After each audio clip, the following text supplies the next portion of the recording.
Job chapter 10. I loathe my life. I will give free utterance to my complaint. I will speak in the bitterness of my soul. I will say to God, do not condemn me. Let me know why you contend against me. Does it seem good to you to oppress, to despise the work of your hands, and favor the schemes of the wicked?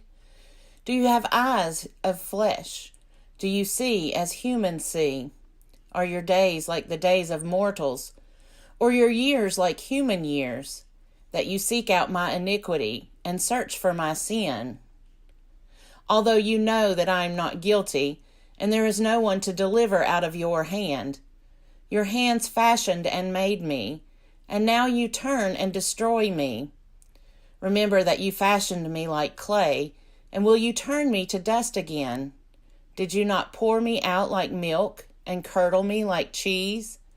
You clothed me with skin and flesh, and knit me together with bones and sinews. You have granted me life and steadfast love, and your care has preserved my spirit. Yet these things you hid in your heart. I know that this was your purpose. If I sin, you watch me, and do not acquit me of my iniquity. If I am wicked, woe to me. If I am righteous, I cannot lift up my head, for I am filled with disgrace, and look upon my affliction. Bold as a lion you hunt me. You repeat your exploits against me. You renew your witnesses against me, and increase your vexation toward me. You bring fresh troops against me. Why did you bring me forth from the womb? Would that I had died before any eye had seen me, and were as though I had not been carried from the womb to the grave. Are not the days of my life few? Let me alone, that I may find a little comfort before I go, never to return to the land of gloom and deep darkness, the land of gloom and chaos, where light is like darkness. Job chapter 11. Then Zophar the Naamathite answered, should a multitude of words go unanswered, and should one full of talk be vindicated? Should your babble put others to silence, and when you mock shall no one shame you? For you say, my conduct is pure, and I am clean in God's sight. But oh, that God would speak and open his lips to you, and that he would tell you the secrets of wisdom. For wisdom is many-sided. Know then that God exacts of you less than your guilt deserves. Can you find out the deep things of God? Can you find out the limit of the Almighty? It is higher than heaven. What can you do? Deeper than Sheol. What can you know? Its measure is longer than the earth and broader than the sea. If he passes through and imprisons and assembles for judgment, who can hinder him? For he knows those who are worthless. When he sees iniquity, will he not consider it?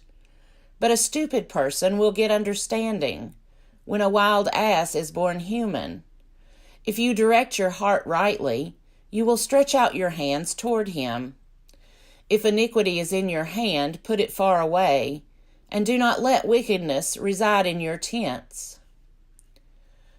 Surely then you will lift up your face without blemish. You will be secure and will not fear. You will forget your misery. You will remember it as waters that have passed away, and your life will be brighter than the noonday. Its darkness will be like the morning, and you will have confidence because there is hope. You will be protected and take your rest in safety.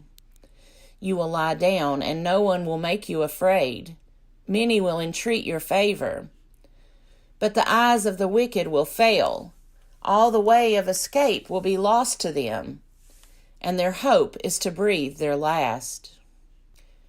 Job chapter 12. Then Job answered, no doubt you are the people, and wisdom will die with you. But I have understanding as well as you. I am not inferior to you. Who does not know such things as these? I am a laughingstock to my friends. I, who called upon God and he answered me, a just and blameless man, I am a laughingstock. Those at ease have contempt for misfortune, but it is ready for those whose feet are unstable. The tents of robbers are at peace, and those who provoke God are secure, who bring their God in their hands. But ask the animals, and they will teach you, the birds of the air, and they will tell you. Ask the plants of the earth, and they will teach you, and the fish of the sea will declare to you. Who among all these does not know that the hand of the Lord has done this? In his hand is the life of every living thing, and the breath of every human being. Does not the ear test words as the palate tastes food? Is wisdom with the aged, and understanding in length of days? With God are wisdom and strength.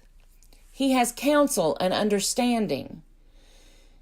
If he tears down, no one can rebuild. If he shuts someone in, no one can open up. If he withholds the waters, they dry up. If he sends them out, they overwhelm the land. With him are strength and wisdom. The deceived and the deceiver are his. He leads counselors away stripped, and makes fools of judges. He looses the sash of kings, and binds a waistcloth on their loins. He leads priests away stripped, and overthrows the mighty. He deprives of speech those who are trusted, and takes away the discernment of the elders. He pours contempt on princes, and looses the belt of the strong. He uncovers the deeps out of darkness, and brings darkness to light. He makes nations great, then destroys them. He enlarges nations, then leads them away. He strips understanding from the leaders of the earth, and makes them wander in pathless waste. They grope in the dark without light. He makes them stagger like a drunkard. Job chapter 13. Look, my eye has seen all this.